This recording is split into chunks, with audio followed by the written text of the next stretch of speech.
Welcome to our LPAC meeting for October 29th, 2019. I'm Ms. Villagania and I am the LPAC chair. We're having a digital meeting this week. Today we're going to talk about student history worksheets. What are they? Why do we need them? And how do you complete one? A student history worksheet is a form that we use to calculate the years that the student has been in the United States. It is a multiple year student record of the number of school years of enrollment in the U.S., their TELPAS reading rating, test decisions, whether the student has been enrolled for 60 consecutive school days in a school year. It also includes a date area for each year's updated years in U.S. schools, which is information to help us ensure annual accuracy of this important data collection. Who needs a student history worksheet? Every single L student in grades 1 and above need to have a student history worksheet in their blue LPAC folder. The number of school years of enrollment in a U.S. school starts with grade 1. Kindergarten and pre-kindergarten do not count because school attendance is not mandatory until grade 1. The value for first grade Ls should never be higher than their first school year unless the student was retained in grade 1. Here's a sample student roster. You will each receive a roster for your section, and you will use this roster to complete your student history worksheets. You will complete a student history worksheet for every single student on your roster, and the highlighted section is the date the student was identified as an L, which is a date that you will need for the student history worksheet. Let's learn now how to complete the student history worksheet. This is what it looks like. So we have up on top is where we're going to record the student's information, their ID number, their initial enrollment in the U.S., which is going to be the date that we're going to determine based on the student history worksheet, and also their date identified as an L, which is the date on the student roster that I just showed you. So here is an example, or this is what you're going to do. These are the steps in order to complete the student history worksheet. The first thing you're going to do is fill in the student's name, their ID number, their initial date of enrollment in the U.S., which starts with grade 1, and their date identified as an L, which is the date on your roster. If the student has any schooling outside of the U.S., you will complete the left column. Schooling in the U.S. will be completed in the right column. And the column that is titled School Year of Enrollment will have the number of years the student has been in the U.S. and must have a signature and date for every year. So if this is the first year that you're filling out, let's say you're in a third or fourth grade and you're filling this form out for the first time, every single row will have a signature and a date.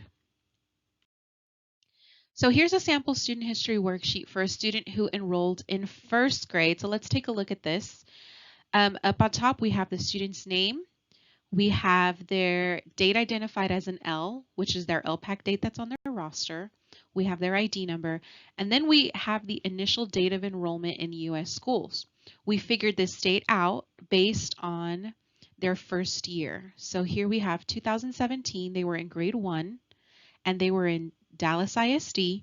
The A means they were here all year. If they were only here for a partial part of the year, then we would put a P, or if they were enrolled for less than 60 days, we would put P. The program they were in was bilingual, and then this is their year 1, and we have a signature and a date. And their TELPAS reading rating was beginning. So this is what we see here on the form. So based on this, because in first grade they were enrolled in a U.S. school, their initial date of enrollment in U.S. school is August 1st, 2017. If you don't know the exact date that the student was enrolled, it's okay to put the first for whatever month it was. So if it was August, you can put August 1st, or if it was September, you can put September 1st. And so we continue, we have second grade 2018, and then third grade 2019, the same information, Dallas ISD, they were here all year. They were in a bilingual program. and this is their second year in a U.S. school and their third year in a U.S. school. So every single line should have a signature and a date. Okay, here's a sample for a student who's arriving into the country in third grade. So for 2017, they were in Guatemala. They were there all year for first grade. For second grade in 2018, they were also in Guatemala all year. For 2019, they moved to the United States, and so they are here in Dallas ISD. So you see that this column is only going to record the schooling outside of the U.S., and then schooling in the U.S. we put in on this side. So Dallas ISD, they were here all year. They're in the bilingual program. This is their first year in a U.S. school. So their first year in a U.S. school is third grade, but we are going to put the date, which is August 1st, 2019, which is when they were enrolled here. And then their TELPAS rating is beginning. So this is going to be how we're going to complete these student history worksheets.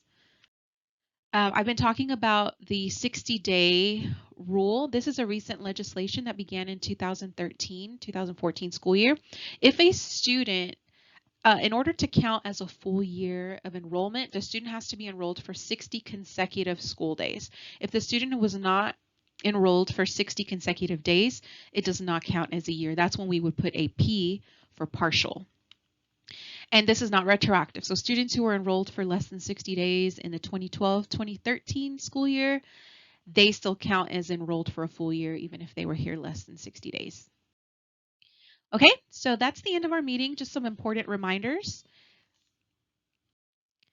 The completed student history worksheet should be turned in to me by November 14th, 2019. This is our deadline.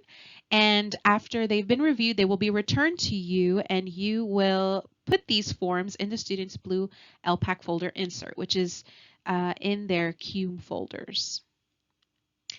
There will be a Google assessment that will be emailed to you. Please complete this by Thursday, October 31st, 2019, to show that you have viewed this presentation. If you have any questions on how to complete the student history worksheet, feel free to talk to me. Send me an email. My email is cagarza@dallasisd.org. And if there are no further questions, this is the end of our meeting. I hope you have a great day.